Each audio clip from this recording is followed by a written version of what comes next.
Thank you for joining me, everyone. Charles Moscowitz here. I'm preparing to launch a whole series of interviews and podcasts for this fall season, but I have decided for now not to download most of those to YouTube.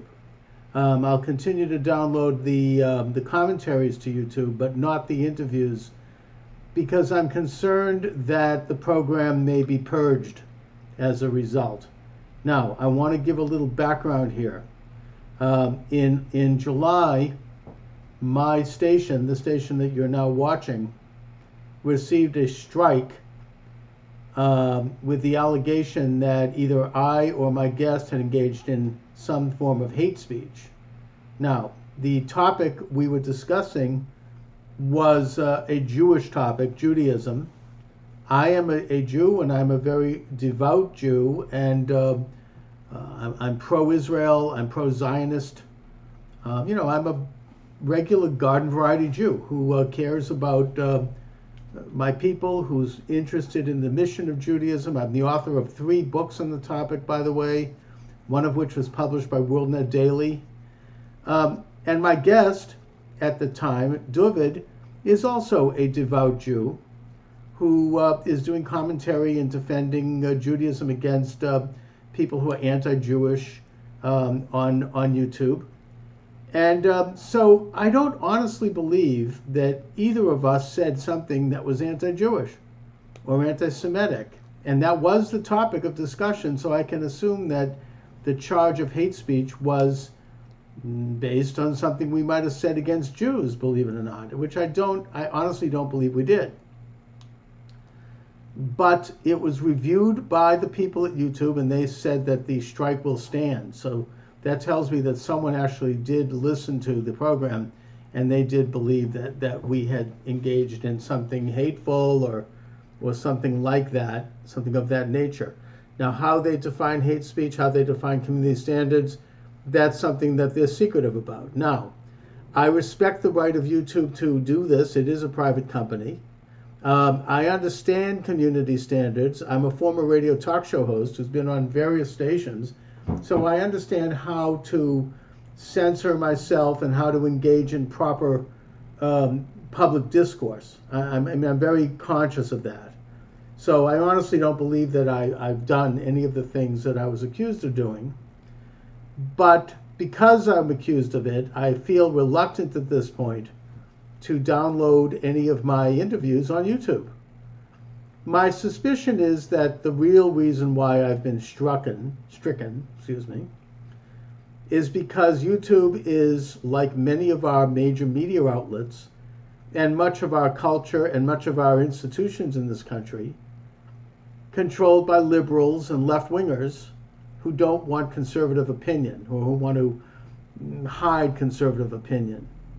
Whether it's an outright strike, which happened to me, and I think they can probably feel they could get away with that because I'm not a big show here, or whether they do other tricks like manipulating the algorithm and shadow banning. I mean, I know in the case of my station, I believe that my number of subscribers has been cut back.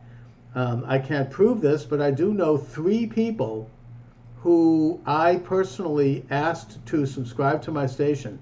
Not only did I ask them to subscribe to it, but I literally was with them at the time, and they handed me their smartphone, and I went to my station and clicked subscribe on their own phone. So I know they did it, but it didn't show up. So that makes me think that YouTube is manipulating the subscriber list on my show. I've also been told by a number of people that my program would be much bigger at this point if that wasn't the case.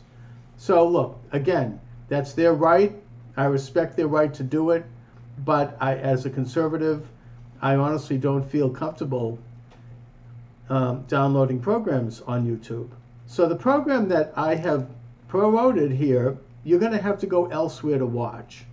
I have included in this program a link to the program and its interview, which is available on Vimeo, which is a subscriber video service.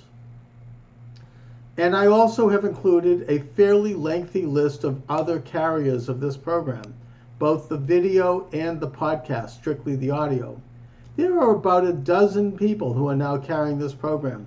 So I would suggest that you, the listener, go to any one of those links, whichever one you prefer, and you can then view and or listen to the program at that link. I would ask you to subscribe to the program on those links. I'm hoping to build an audience on those links so that if and when YouTube does decide to purge the show, and I think the likelihood of that is going to increase no matter what I do as the election approaches, especially if President Trump is doing well, and I am an unabashed supporter of President Trump, and they're not, in my opinion, then I will have built enough of a base of subscribers and followers that the impact will be less. And I will be able to continue my interviews. Now, I will point out also that I am a student of sociology. I'm studying to get a degree in sociology at an accredited university here in Boston. And sociology is the study of groups and ideologies and religions and behaviors within groups and how different groups have embraced or do embrace certain habits, and some of those are good and some of those are bad, and how those various groups interact with each other, how various nations interact. It is a really interesting subject, but if you really do sociology as it really is and should be done scientifically, it can be and often is extremely politically incorrect. It doesn't take sides, in other words, and it doesn't kowtow to the left. The sociologists themselves certainly do, but the science of sociology, the soft science of sociology, I should say, does not. It is a study of society. And in that vein, I started this program. One of my main purposes of doing this program is to engage in conversation with people who take extreme positions and who are parts of extreme movements, fringe movements even, both on the left and on the right. And my assumption is that by doing this, I can debate them, I can talk with them, I can flesh out their ideas, maybe expose those ideas to my listeners, and that I assume that my listeners are intelligent enough and sophisticated enough to learn from this and understand what's going on and realize the nature of these ideas and how toxic they are. I'm not having on people who might be labeled as anti-Semitic or white extreme, supremacists or any of that, because I agree with them. Quite the opposite. I'm having them on to debate them. And I think that's important to do that, because that's how we're going to inoculate ourselves against their toxic ideologies. If Adolf Hitler were alive today, I would want to have him on the show.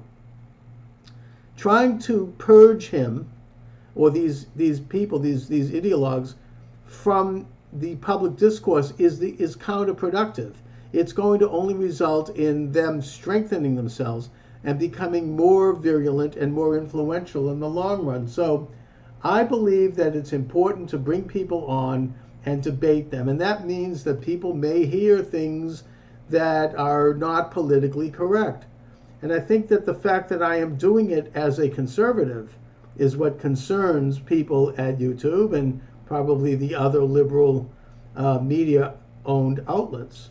If I was doing it from the left, I'd have no problem, believe me. But I am doing it as a conservative, and I want to continue doing this. This is my mission. This is why I'm doing this program. But I recognize that that mission runs contrary to the mission, or to the agenda, I should say, of YouTube and of most of the other big social networks. So therefore, this program is not downloaded into YouTube. If you want to watch this program, for this particular segment anyway, you're going to need to go to Vimeo, and I put a link here to that, or to any of the other links that I've included in this program, and then watch it there. So that's how I'm proceeding. I have some very interesting things planned for this fall. I'm planning on interviewing, as I had always planned, very controversial people, both on the left and on the right, people who probably in many cases have been banned from YouTube. But I've decided that rather than do it, and I've been thinking about this for the past couple of weeks, rather than have them on and tiptoe around and censor them and cut and paste and remove words and all that, compounded by the fact that I don't actually know what is forbidden because YouTube doesn't articulate that. That's not what I'm going to do. That's not how I'm going to proceed. I'm going to do the interviews as I would do them anyway, do the best I can to engage my guests and take them on if they need to be taken on. And I'm just going to let the chips fall where they do. But at the same time, I am going to do my best to uphold the YouTube standards and not engage in any speech that would be offensive to the YouTube owners by simply not putting the video on YouTube. You can go to it, as I said, which is linked to this page. So that's what I'm up to as the fall unfolds. I'm looking forward to interviews. I hope to continue here at YouTube. This program you're listening to now, as far as I can tell, does not violate any community standards for YouTube.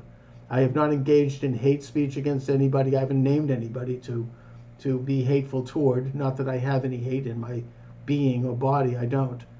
So I assume that this particular broadcast is compliant with YouTube standards. And if you want to see this interview, you can go to another station which permits it. So thanks for watching, everyone. Charles Moscowitz. Please subscribe not only to my station at YouTube, but also to all of the affiliates listed below, or to whichever one you prefer.